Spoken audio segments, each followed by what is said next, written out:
ang charismatic. Pero sa una, nadugtong ang pag-ampugin sa simbahan sa una, Rosario, Novena, na sila kada posesyon, alam na yung kasagaran na matagula o sa tanan ng isa. Huwag din siya ang pag-ampug kailangan doon. Apan, pag-abot sa renewal sa Vatican II, the breath of the Spirit, sa simbahan, nagpatumaw o daghang mga renewal groups nga ipabuhi sa espiritu nga anaa sa matag-usa. O itumaw ang mga renewal groups sa lihian charismatic communities. Sa lihian ay mga kombinante, na ay mga charismatic renewal din sa parokya, na ay mga age groups nga mga renewal. Kunya ang pamaagi sa pag-ampo, adunay kadasin. Pag-ampo, pinagi sa kanta, pinagi sa praise and worship, pinagi sa paghalad sa mga pag-ampo, may personalized na prayer. So, usa kini kabunga sa Vatican II renewal sa atong simbahan. Kunya to kay kini bunga sa Espiritu Santo magpabilin kini nga movement sa Catholic Charismatic throughout the whole world tungod kay ang Espiritu mao ang nagmugna ini. Amen. Amen. Praise the Lord for the Holy Spirit. Kay kini siya bugnaban sa Espiritu Santo o gasa kamo sa simbahan. The way you pray is a gift to the Holy Church. Kaya simbahan na gitugod sa Ginoo, gitugod sa Ginoo during the Pentecost, sa Espiritu Santo gipahimugso ang simbahan. Unya, kini simbahan gi-renew by the same Spirit. O sa renewal of the Spirit, na ang mga mga different forms of prayer. O sa ini, karoon ang sikat na prayer din charismatic way of praying. Kanang prayer na by the heart, prayer na makatandog sa kasing-kasing, prayer na makapag-elevate sa imong kasing-kasing inyong kalagpaktugan. Yang ini kanan ng mga movements of the Spirit magdala ka nato into the highest worship of the Catholic Church, the Holy Eucharist, the Eucharistic celebration. So ang Spirit mag-lead nato going to the Holy Eucharist. Doon ito ka mga bagay na atong kahinungkulan sa atong pag-celebrate din. Una, ito na, everything is embracing the mission, bringing closer to God. The first thing to remember is breath of God. Receive the breath of God. Ang ating gospel po pangitawa about the breathing of Jesus. Jesus breathed unto his disciples. Iyang gibuipan ang iyang pangatinuan. So, receive the breath of God. And that breath of God is the Holy Spirit. The Spirit. Una, nadawat na ito ka ng breath of God. The time that we were baptized, nadawat na to ang Espiritu Santo. Kabantay mo, kaya nito ang krisma, ang lana, nagigamit sa ato sa pagbunyag, sa pag-anoint na to sa atong kaliputan ang our baptism, ikonsagral sa atong obispo, panahon sa Christmas, o sa konsagrasyon sa Christmas, ihuipan sa obispo. The breath of the Spirit.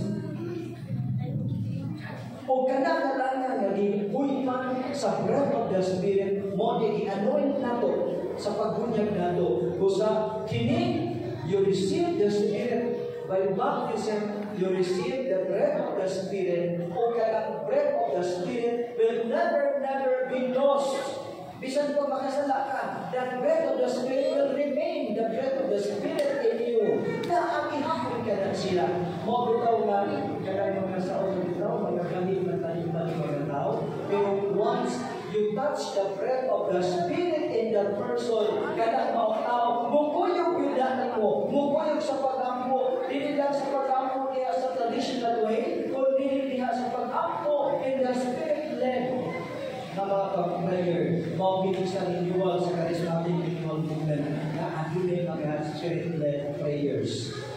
So, pray to the Spirit. Hihuipan ka sa Espiritu Santo. Kunya, hihuipan ka, the next level is you are sent. You are breathed. You are breathed by the Holy Spirit. Huipan ka.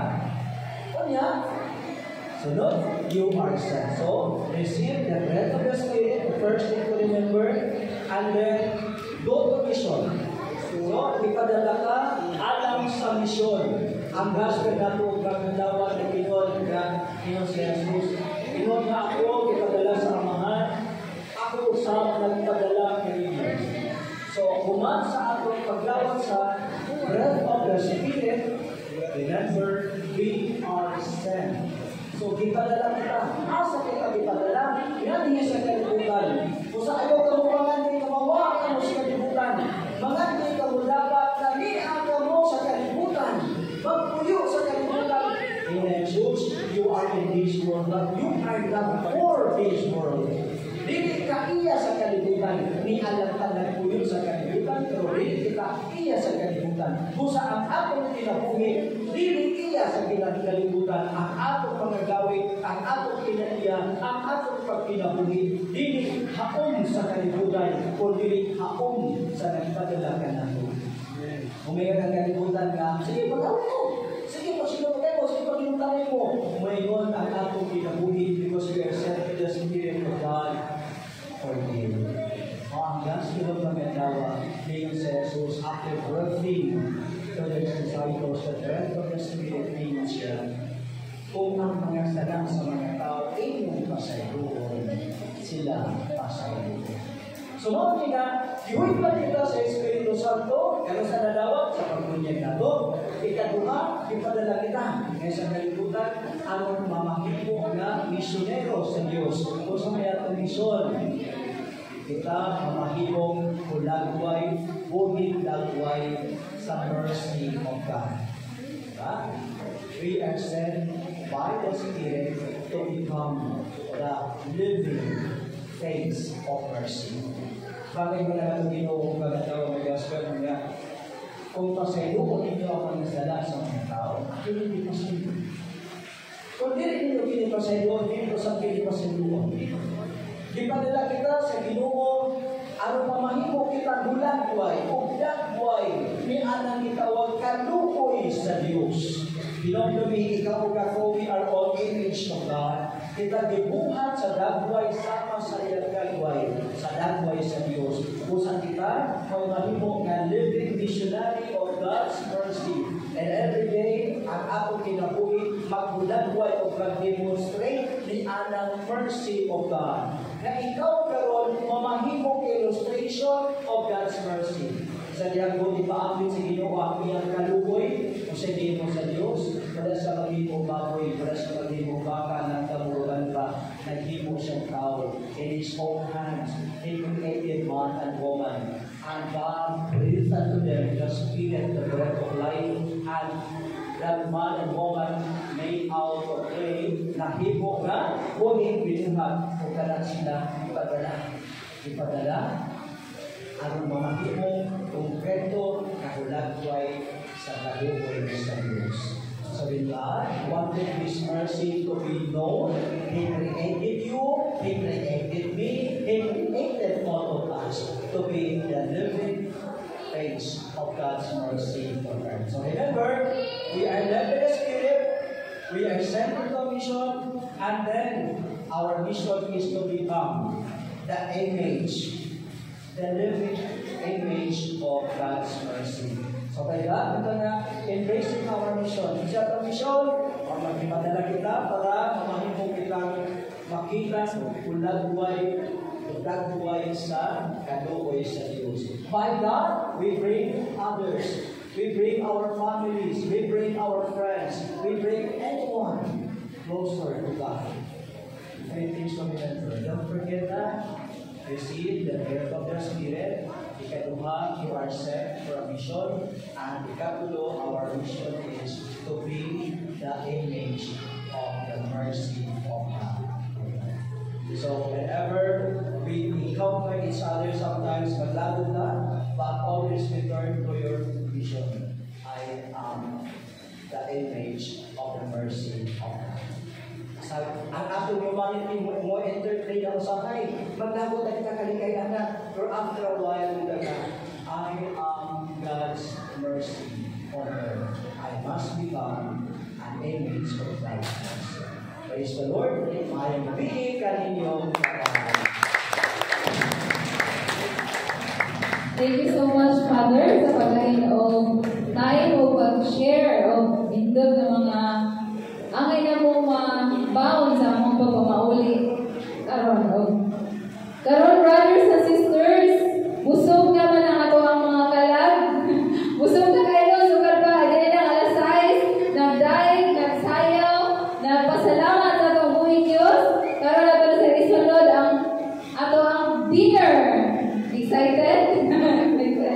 So, Brother Mark, i-bless na ito daan ng food. Sis Rector.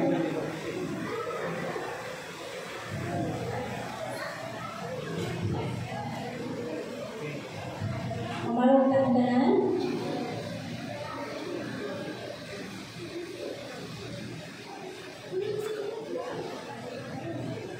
Ang musita sa samahan sa Espiritu Santo ang ito sa mga sa pagkao.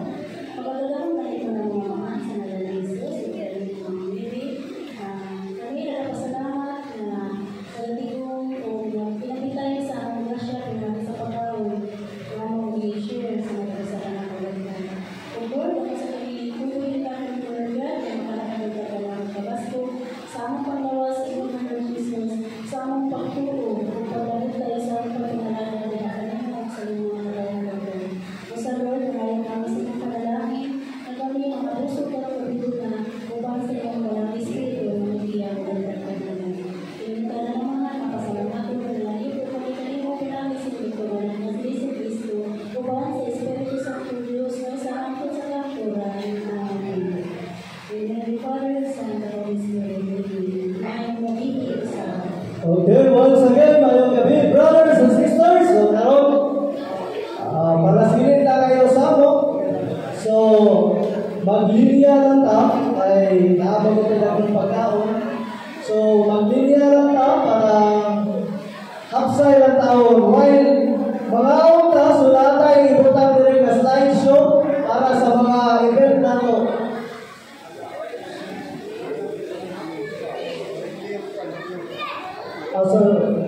So ang ginoon sa atong mga food committee is iserve lang diyan sa itong table para dili mo maglinya-linya. So sila na rin mahadlok diha sa mga pagkaon.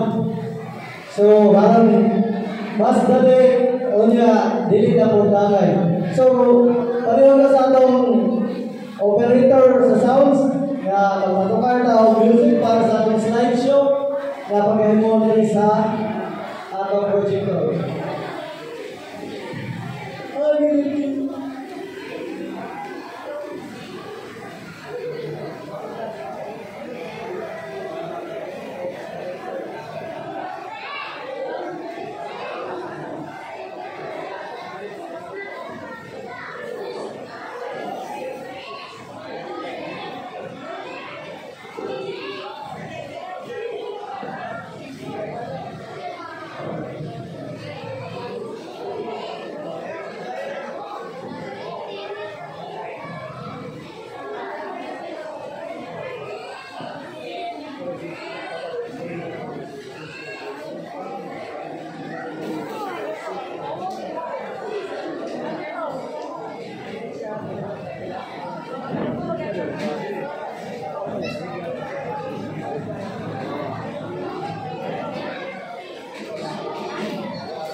So, while around us, pwede mo makalungkap din sa atong projector, kaya lahat din ang atong